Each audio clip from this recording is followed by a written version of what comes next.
Hi everybody, it's Lydia here.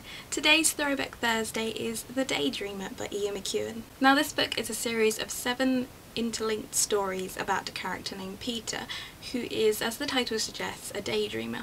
Now I first read this book when I was 18, and what I didn't realise then was that this is a series of short stories that is meant to be read by parents to their children. Now before you turn off and think, I'm not a parent, I don't need to know anything about this book, stop. Because as I say, I read this when I was 18 and I didn't know, and I still enjoyed it so much. So in the foreword for this book, Ian McEwan talks about how we all have these books that we say we loved as kids, and we still say as adults we love them as kids, but we don't read them again. We never read them again, and this is the difference, and this is what he wanted to achieve with The Daydreamer, and he does achieve it, because it's a book that you can read as an adult and enjoy it as an adult, but it also has the kind of fun, moral, short stories that children will enjoy. So as I said, this is a series of 7 short stories. Now the first 6, for me, from an adult's point of view, I read them as kind of, I was very nostalgic and kept reminiscing about my childhood, and it makes you miss being a kid.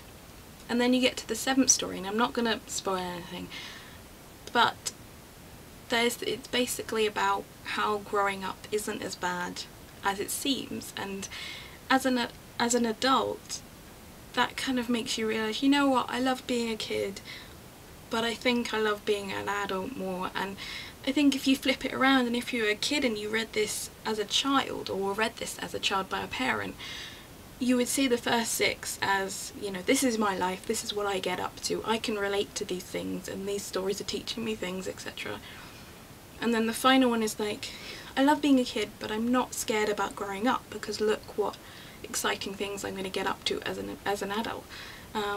So it's really well balanced in that kind of idea that from an adult's point of view and a child's point of view, you really relate to this book. It's so cleverly done. So as for the actual kind of content of the stories, it's very Tim Burton-esque, and it reminded me a lot of his anthology of short poems and stories, The Melancholy Death of Oyster Boy. That said, it's kind of not as twisted as that. Like, this is very much reality, but because each story is about the daydreams that Peter, the boy in it, has, they're kind of, it's the twisted world of a child's imagination as opposed to the twisted world of Tim Burton's imagination, which is, you know, crazy twisted. But it did remind me a lot of that style, but it kind of has enough normality in it that everything, despite things that are creepy, it's very much kind of, you recognise them as that's what could happen in a real world. Well, some of them. Some of the stories are a bit bizarre, but they're enjoyable in a weird way. So at the beginning of this book there is a quote from Ovid's Metamorphoses that says, "My purpose is to tell of bodies that have transformed into a different kind," and really that kind of sums up this book a lot, because it's a book that you can relate to regardless of background or gender or age, and you could tell that was really what McEwan was trying to achieve, and he most certainly does achieve it. Now it is a really short book, it's less than 150 pages long, and each story will take you, you know, 20 minutes to read max probably. And the great thing about it is that all the stories, they are interlinked, and they are they're placed in an order that works well. And you can see why he's placed them in that order. But that said, they're the kind of stories that, you know, sometimes you're reading a book and it's great, but you just want to read something a little bit different for a bit, but you don't want to like completely read a whole new book.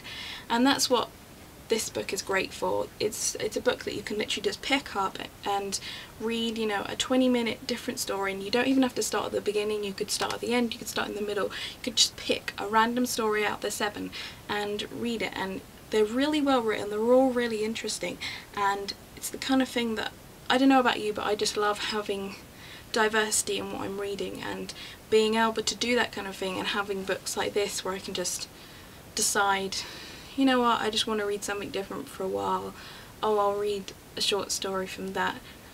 It it's just a really great thing to have. And honestly, like, obviously this whole video is about this book and that's great, but I would really recommend just having those kind of collections, short story collections, short poems. I mentioned it in my what video was it?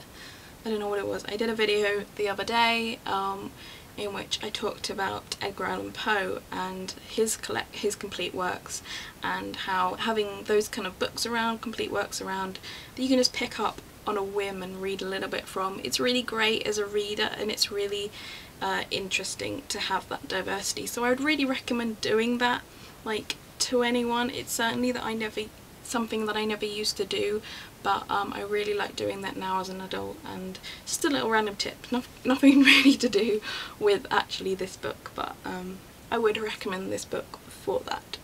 So that's it for this week's Throwback Thursday. I really recommend checking this out if you haven't before. It's a great book, it's very well written, and it's honestly something that a lot of people will read and will be able to relate to. So until next Thursday, I will be back tomorrow with another video, and that's it for this week, so bye!